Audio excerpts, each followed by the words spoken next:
Ouais, salut la famille, comment vous allez? J'espère que vous allez bien, bienvenue ici à Gambi House. Les gars, apparemment c'est devenu chaud, ouais. Les Togolais ont fait en sorte que Amron est une avocate actuellement qui est en France 24, qui est en train de répondre à toutes les questions posées par France 24.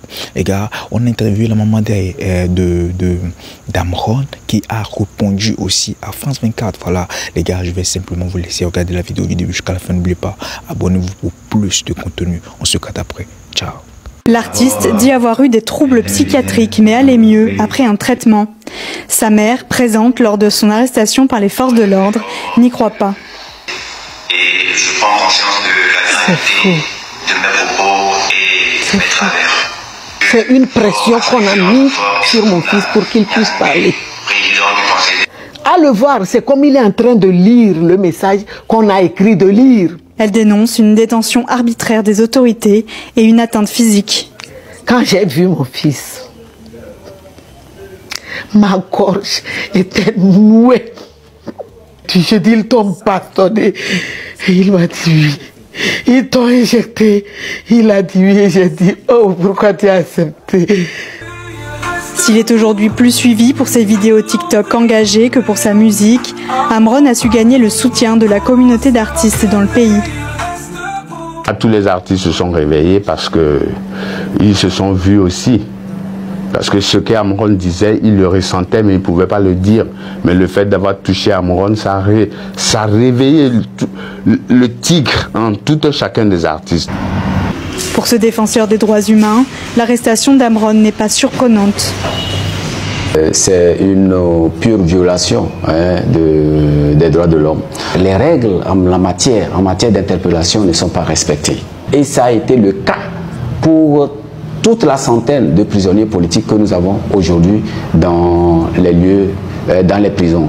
Par rapport à la critique, je crois que, je l'ai dit tantôt, c'est une exaspération générale. C'est tout le peuple togolais qui est mécontent de la malgouvernance dans notre pays. De leur côté, les autorités togolaises n'ont jamais commenté officiellement l'arrestation d'Amron. Sollicitées par TV5 Monde, elles ont mentionné une affaire familiale d'ordre privé. Le rappeur togolais Amron, c'est la question que se posent de nombreux Togolais, ses proches en premier lieu. Tout a commencé le 27 mai lorsque la DMP, la Dynamique pour la majorité du peuple, affirmait dans un communiqué qu'Amron a été arrêté par des gendarmes la veille au soir à son domicile.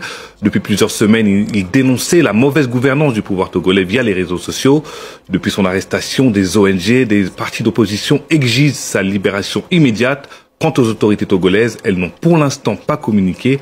Pour en parler, nous recevons Sophie Depenfé-Tenio, pardon madame, l'avocate d'Amron. Merci d'avoir accepté notre invitation sur France 24. Merci à vous.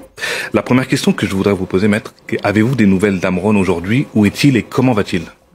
Alors hélas, moi je suis très attristée de vous dire qu'aujourd'hui, nous n'avons pas de nouvelles en direct. Nous ne pouvons pas communiquer avec lui. Nous avons des nouvelles par d'autres biais. Alors nous avons effectivement une nouvelle toute fraîche qui est celle d'aujourd'hui. Nous avons vu une vidéo qui a été diffusée aujourd'hui dans laquelle Amron présentait ses excuses. Il apparaissait extrêmement affaibli, diminué, avec un débit de parole qui ne ressemble pas du tout à ce qu'il a pu faire par le passé. Et sur les autres nouvelles que nous avons des jours précédents, puisque depuis le 26 mai, son interpellation à son domicile, nous étions évidemment sans la moindre nouvelle de sa part, nous avons eu uniquement des rapports des uns et des autres, et notamment de certains dignitaires de la gendarmerie, qui vouent une très grande loyauté à sa cause, à sa combativité, à sa détermination, et qui se montrent aujourd'hui extrêmement proches des sources qui tentent d'aider Amron. Et jusqu'à présent, on ne sait pas pourquoi il a été arrêté. De quoi est-il accusé? Alors on ne sait pas de quoi il est accusé aujourd'hui, parce que c'est une des plus grosses problématiques de ce dossier. Amron a été arrêté à son domicile le 26 mai 2025, à 21h15, donc en dehors des heures légales normalement prévues par le Code de procédure pénale togolais, pour être interpellé et donc subir une répression judiciaire. Il n'a fait l'objet d'aucune procédure pénale ouverte à ce jour. On a su que postérieurement, juste immédiatement après son interpellation, il a été conduit dans les locaux de la SCRIC, donc le service de sécurité évidemment central de la répression des infractions criminelles. Pour autant, aucune infraction de nature criminelle lui est reprochée et n'est connue aujourd'hui. Aucune procédure nous a été communiquée. Il aurait subi des traitements qui s'apparenteraient à de la torture dans ces locaux-là. avant d'être conduit dans l'hôpital psychiatrique de Zébé, où il est toujours détenu ou retenu. On ne sait pas encore quel qualificatif appliquer compte tenu de la procédure, aujourd'hui pour suivre des traitements. Et justement, je voulais en venir avec vous. Selon nos informations, il sera à l'hôpital Zébé, vous confirmez ? Oui. Et il subirait un traitement contre la maladie mentale. Est-ce que vous confirmez cette information? Comment ça se passe? Comment un rappeur peut se retrouver enlevé et placé dans un hôpital psychiatrique sans qu'un médecin, jusqu'à preuve du contraire, n'ait fait un diagnostic sur son état mental? Comment est-ce possible? Alors, nous sommes effectivement dans le flou le plus total. Nous sommes intervenus avec mon confrère Célestin Agbopan depuis ce matin pour pouvoir solliciter le procureur de Lomé, avoir des réponses sur la procédure qui lui est appliquée. Cela étant dit, au Togo, le code de la santé publique prévoit qu'il est tout à fait possible d'hospitaliser d'office dans le cadre d'une procédure régulière, ce qui n'est pas le cas aujourd'hui. En ce qui concerne Amron, nous sommes destinataires d'informations qui tendent à mettre en lumière le fait qu'il recevrait des injections en ce moment même. Quel type d'injection? Alors on ne sait pas. On n'a aucune information. On n'est évidemment pas en contact avec les équipes médicales. On ne sait même pas s'il est assisté d'une équipe médicale, s'il y a un vrai médecin. Moi, je n'ai pas de certificat médical pour l'instant. On attend des réponses du procureur de Lomé sur ce point. Et le cas échéant, nous sommes évidemment très désireux de dépêcher un médecin français pour faire une contre-expertise. Et justement, je précise que nous avons contacté les autorités togolaises via notre correspondante qui n'ont pas pour l'instant donné suite à nos sollicitations. Je voudrais savoir si vous êtes rentré en contact concrètement avec les autorités togolaises. Alors nous l'avons fait, comme je vous le disais ce matin, par le biais du procureur de Lomé, que nous avons interpellé sur la situation. Nous nous sommes constitués, pour l'instant nous sommes 2 avocats, donc moi-même issu du barreau de Paris et mon confrère que je vous citais, Célestin Agbogan, qui donc est aussi président de la Ligue des droits de l'homme togolaise. Et nous avons déposé notre constitution ce matin avec une demande d'éclaircissement. Nous avons indiqué au procureur que nous étions à sa disposition pour consulter le dossier, qu'il soit pénal ou de santé publique, et pouvoir s'entretenir avec lui et entrer en contact avec notre client. Et comment va sa famille? Alors sa famille, évidemment, est dans une situation qui est très compliquée. Ils ont peur. Ils sont effectivement extrêmement inquiets de la situation que subit Amron, par manque d'informations. Et pour eux-mêmes, évidemment, ils craignent d'autres représailles si les propos d'Amron, effectivement, donnaient lieu à des poursuites ou à peut-être plus de répression. La dernière question que je voudrais vous poser, est-ce qu'il y a des suites juridiques que vous essayez d'organiser avec des confrères pour ce dossier? Alors tout à fait, le peuple togolais est extrêmement sensible à la cause qui a été défendue par Amron, donc on reçoit énormément de soutien. Pour ma part, ça fait 48 heures que j'ai pu rencontrer son frère et rentrer en contact avec cette famille. On a énormément de confrères togolais, d'activistes togolais, de blogueurs, de gens qui viennent à notre contact, qui nous demandent effectivement comment ils peuvent nous aider, comment on peut organiser ça. On est conscient que finalement Amron aujourd'hui est un peu la figure de proue d'un mouvement un peu plus important. On a reçu aussi cet après-midi un courrier de Madame Niakade, qui est donc l'ancienne ministre des Armées, qui appelle à la libération d'Amron. Et nous sommes certains de pouvoir compter sur le soutien du peuple togolais. Nous avons aujourd'hui aussi entendu parler d'une manifestation qui aurait lieu demain dans le pays. Alors évidemment, un appel à manifestation devant la présidence de la République, mais également relayé dans toutes les villes du Togo. Manifestation que nous allons évidemment suivre avec beaucoup d'attention, compte tenu des risques de répression sur les manifestants. Merci beaucoup, Maître Depen Fentenio. Vous êtes l'avocate d'Amron. On continuera à suivre cette affaire sur France 24. Merci d'avoir répondu à notre invitation. Et voilà, mes gars, j'espère bien que vous avez tous suivi la vidéo.